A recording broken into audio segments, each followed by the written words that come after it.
Hello, everyone, and welcome to the pilot episode of the new Eternal Community Showcase project that I've been putting together.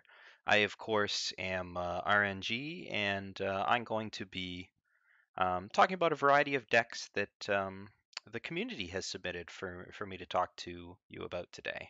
But before I get to that, I'd like to talk a little bit about some of the goals behind the project and sort of why it came about. So, in the last week, we had a number of discussions, specifically on Reddit, about brews in the community. Brew, of course, referring to anything that is, outside of the normal scope of meta decks that you might expect. Your rogue decks, your one-offs, whatever Knife Bloom's playing, that sort of thing.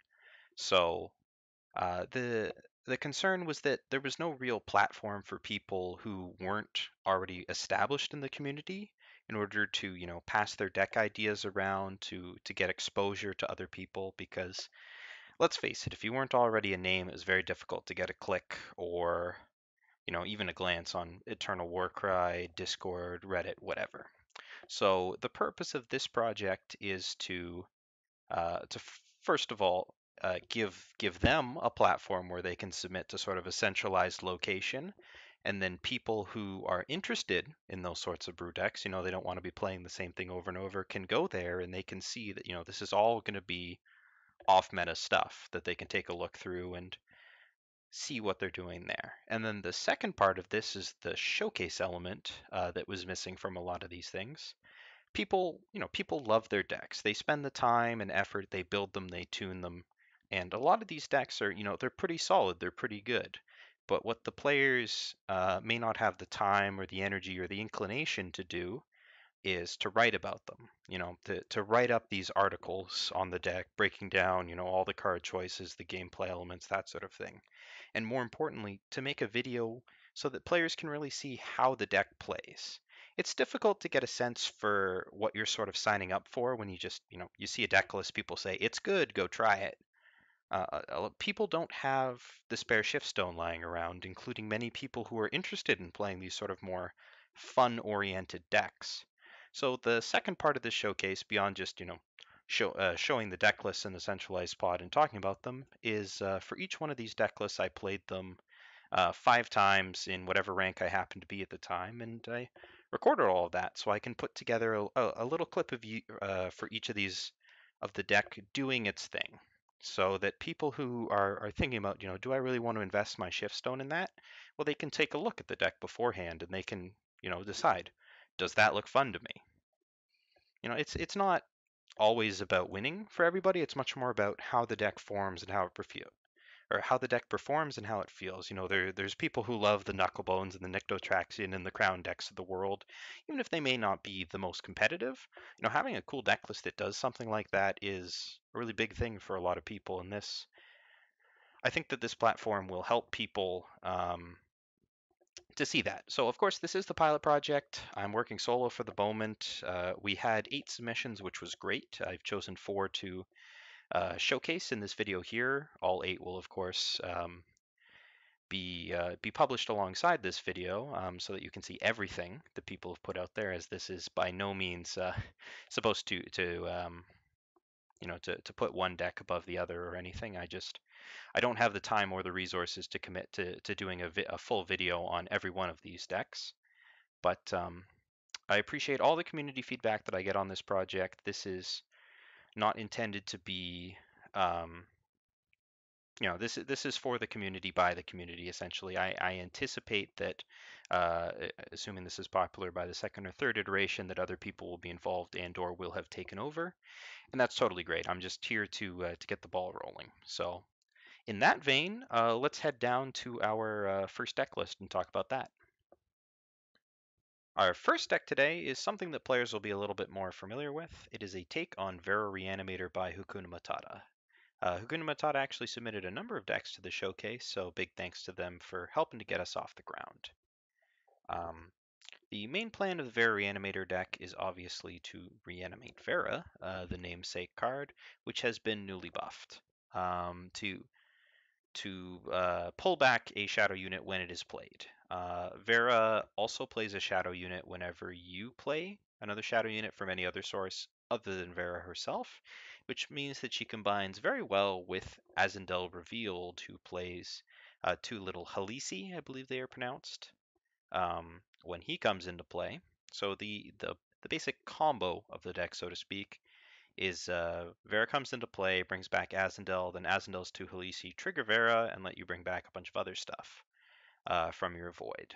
So the key engine card in the deck is Grasping at Shadows. Play a unit from your void. Fairly self-explanatory. This is the only unconditional reanimation spell in the game. Vera is conditional, as is Shifting Sands. So the plan now is, how do you get all that stuff in the void? Well, Hakuna Matata has chosen to go with Back Alley Delinquents as his discard outlets of choice. Discard a card to create and draw a sabotage, which also gives him or them good protection against opposing spells that might break up the combo, as well as the Omnipresent Sporefolk, the most mana efficient way to dump cards from the top of your deck.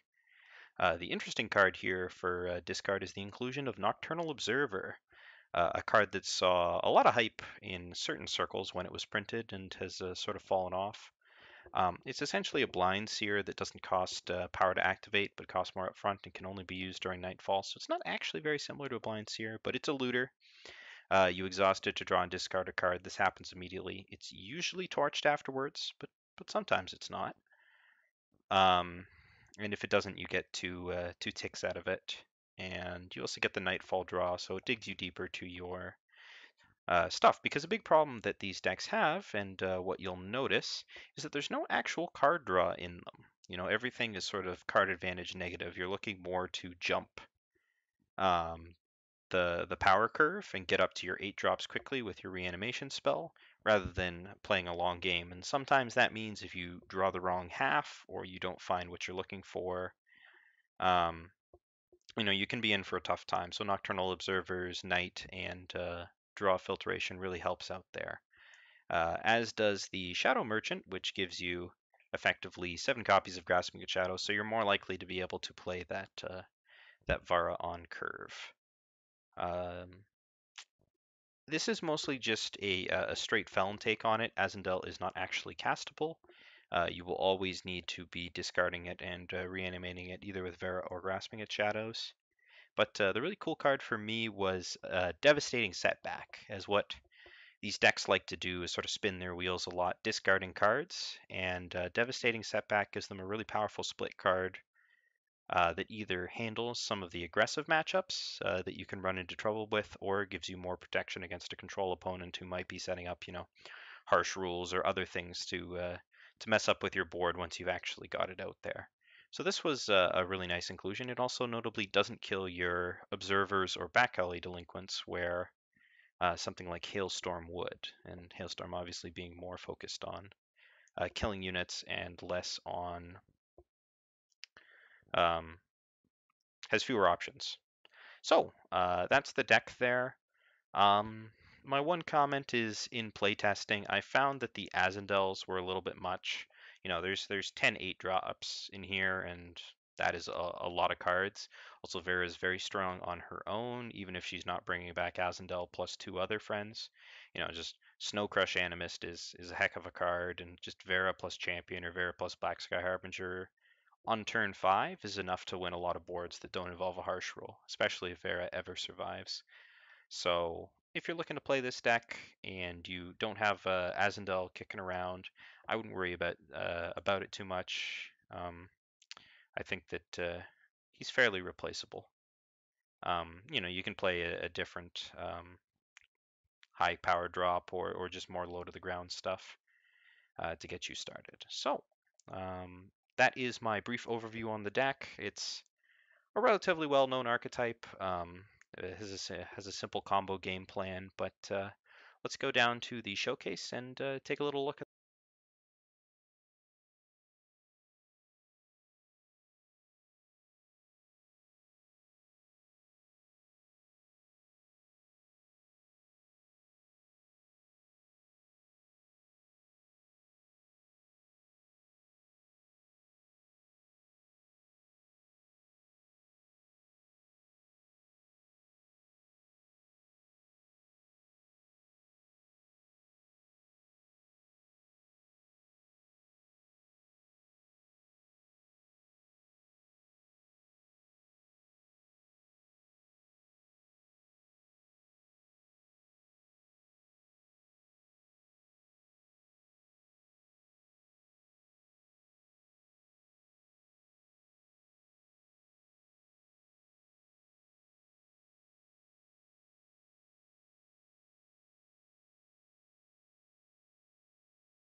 For our second deck for the showcase, we've got a three-color Wisp Reanimator deck that was submitted by the hopefully correctly pronounced Anderchef.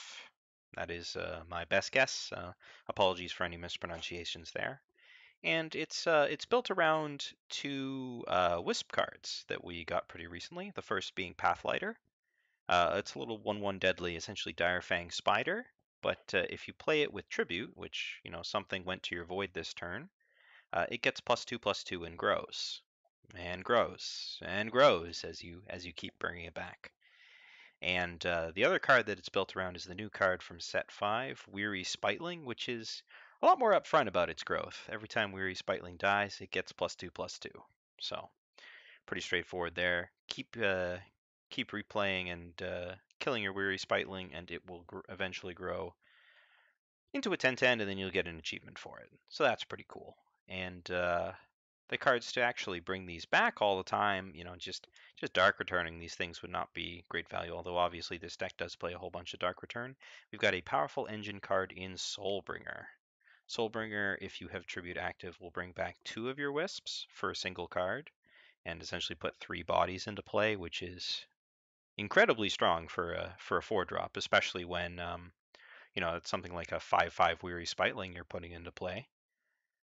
So a very strong card here, and then Memory Dredger, which is just a repeated recursion engine. You can just bring back your 1-drops forever, as long as you're able to get this through and hit the opponent. And 3/4 flyer can attack on a number of boards and isn't the easiest to kill. Dodges torch, so can often get going. In order to continue to facilitate your plan, you've even got these Void Drummers as backup Wisps. Void Drummer, whenever it attacks, units in your void get +2/+2. If you're then able to bring anything back, they're quite large. And it is unblockable, so you can sneak through and do a number of different things, like sniping Martyr's Tomb, for example, if you want, as it does not need to attack the player. Now that means that Killer activates it, so you can give it pseudo charge in that sense if you give it Killer. And giving Killer is a lot of what this deck is about. We've got Twilight Hunts here to buff up our units. We've got Xenon Temples for the Xenon Initiation, plus a number of other really cool things. And putting them on a Pathlighter, obviously very powerful as it has Deadly. And, we've seen Deadly Wasps before. And Weary Spitling will eventually grow large enough that, it's going to be able to kill or anything in town. But it's actually better if Weary Spitling is able to stay small and trade off, as it can get more Entomb triggers that way. You're always disappointed when you play Xenon Initiation and then you kill a 3/3 and then you just have a 4/4 in play, but you're not too sad because you're still winning the board and have a 4/4 in play. The rest of the deck is just facilitation engine cards, the Merchant, the Observer, Banished Display of Knowledge being the other card that you're playing Primal for, and this one was a bit of a puzzler at first, given that Xenon has no end of reasonable removal options, and putting an attacking enemy unit at the bottom of the deck is mostly what this card does. It also draws a relic, but you only have 1 relic in the deck, and it looks more like a fun of to me than something you'd necessarily tutor for all the time. But the thing that nobody actually does with Display of Knowledge, but it can do, is give one of your units +2 attack and quick draw. Now that's a permanent enhancement. And in a deck that's all about, churning through your void and bringing back cards, that's very powerful. Especially the interaction between quick draw and deadly. So I think that's why this card's really here, is to further buff up your Wisps and give you more things to do, as well as acting as a removal spell whenever you need it to be. So very cool split card inclusion here. And then up the top end, you've got these Azendel revealed. If the game goes long and you need some real threats to recur with your 4 Dark Returns, you have them.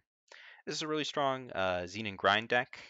Plays a couple of cool cards. As long as your opponent isn't playing too much Void Hate, you're going to have a pretty good time. If they are, you might be a little sad. But even then, you can still get there just with your Dredgers and Drummers and what have you. So let's take a look at some of the matches and see the deck in action.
Our next deck comes from probably the best known player on this list, with Almost. Almost being fairly well known at this point for a variety of brews that he's played in tournaments, most of them involving the card Westwind Herald and or the card Haunting Scream.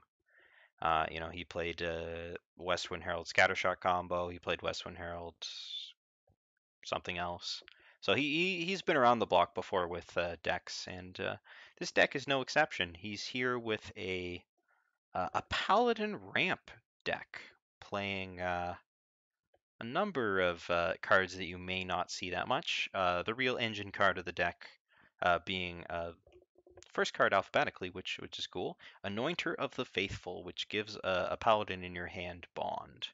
Now, Bond was not the most popular mechanic and hasn't seen too much play, especially in Constructed, but essentially a card with Bond can exhaust a unit of another type to reduce its cost by the exhausted unit's strength.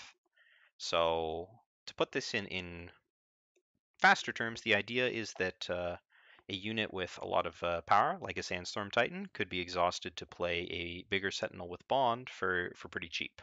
There's a 9-drop Sentinel that does that, and that's the usual use of the combo. The true combo in this deck, of course, is with everybody's favorite Rakano aggro drop, Hojan, who gets bigger when you play power. So the idea is not actually to bond with him, though. You don't give him bond, but Anointer of the Faithful has a second line of text, where when you play another paladin, you put a +1/+1 weapon on it. Guess what? That triggers Hojan's Renown, which will trigger his Empower and give you net a 5/3 unit before, or yes, a 5/4 unit before you've even played your power for the turn.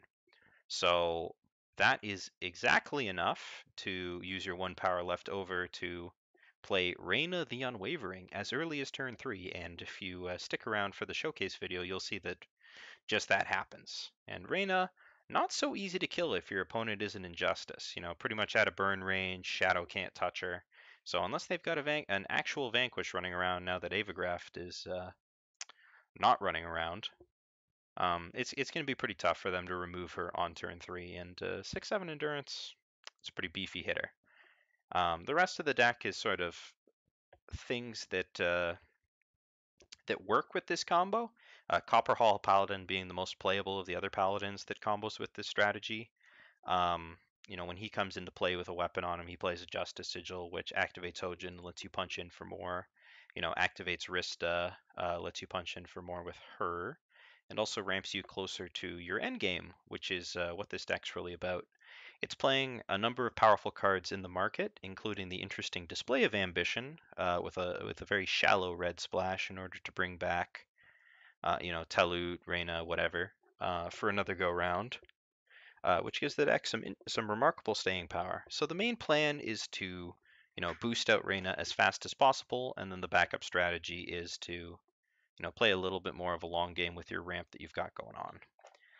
It's notably playing 4 copies of Spiked Helm, a card that most people would be surprised to see in a deck, but with as many things that trigger off of weapons being played on them, your Hojins, your Copperhall Paladins, etc. When you're just really trying to ramp, the card advantage doesn't really matter that much. He's also playing Zhou just as a treasure plus market card that, if the game goes long, he does have the full requisite 3 fire influence to play it, but it doesn't usually come up. That one generally goes in the market here. So let's now hop down to the showcase video and see the deck in action.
The final entry in our community showcase today is a Argenport Gunslingers deck by No One Ever.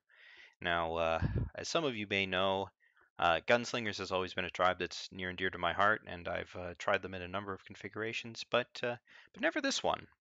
So this deck is a little bit different from the other decks on the list in that it's actually a budget list, played with only 17 rares, no legendaries, and with a total shiftstone cost of 1800 shiftstone. So not quite as buffed out with 8 Azendels or 4 Veras, that sort of thing. So a little bit more in the reach of somebody who just wants to have a good time and maybe play a little quick deck here. And fast is certainly what this deck is. It's playing a variety of aggressive gunslinger one drops with your steady marshals and cabal scavengers to start off, and then crackshock fugitives, vigilantes, alchemists, and Marley to back them all up, to really exercise the power of hideout pistol. Hideout pistol being essentially a sabotage weapon, where if you play it on a gunslinger, you get to kill a unit with less strength than the wielder.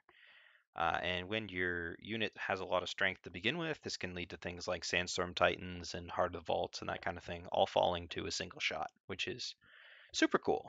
There's also a number of cards that trigger off of having weapons in play. Crackshot Fugitive gets bigger when she attacks, Orc Bully gets bigger, and Rooftop Vigilante gives everybody deadly.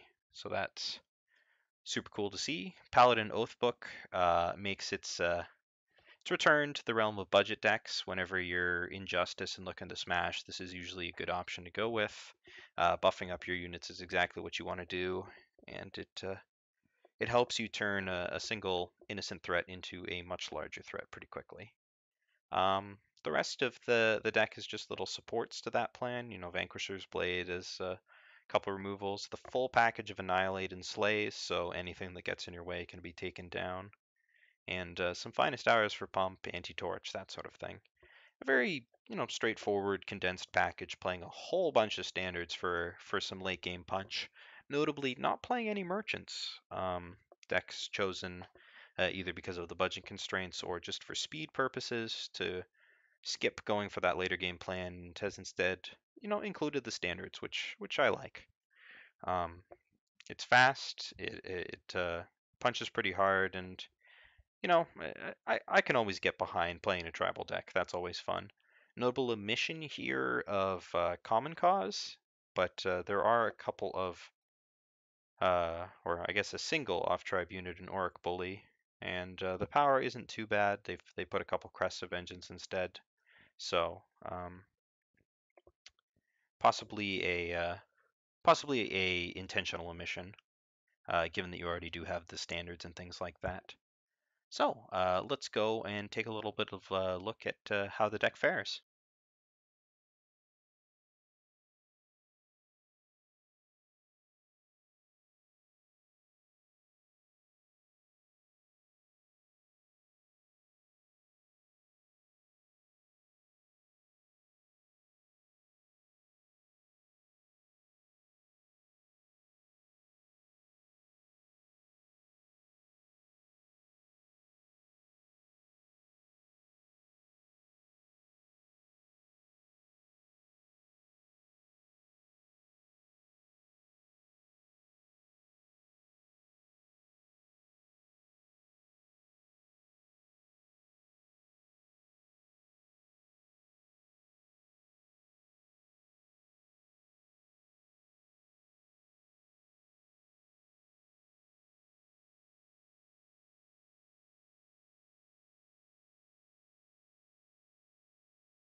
So unfortunately, we've come to the end of the decks that I've got lined up for you as part of this showcase. But there are a number of other decks that have been included both in the description and in the Reddit thread that you probably came from that were submitted as part of this pilot project. So be sure to check those out as well. Everything that gets submitted to the community deck showcase will always be published as long as the original author gives me permission. Um, because the purpose of this is to get those decks out there into the wild and to give people a place where they can really look at them. Now, of course, this is a pilot project, so everything is subject to change. So your comments are incredibly important and help sculpting how this goes as we move forward. I would appreciate any feedback you have, not just on the video itself and on the setup of how I've done it and that sort of thing, but also on more broader, what you'd like to see moving forward. If you'd like to hear people talking about the decks, if you'd like to see full gameplay of the decks, that sort of thing. What can I or whoever else takes over best do in order to make this useful for the community? That's really what I'm looking for here. So I appreciate you watching all the way to the end. I hope you've enjoyed, and I look forward to reading all of your comments. Thank you.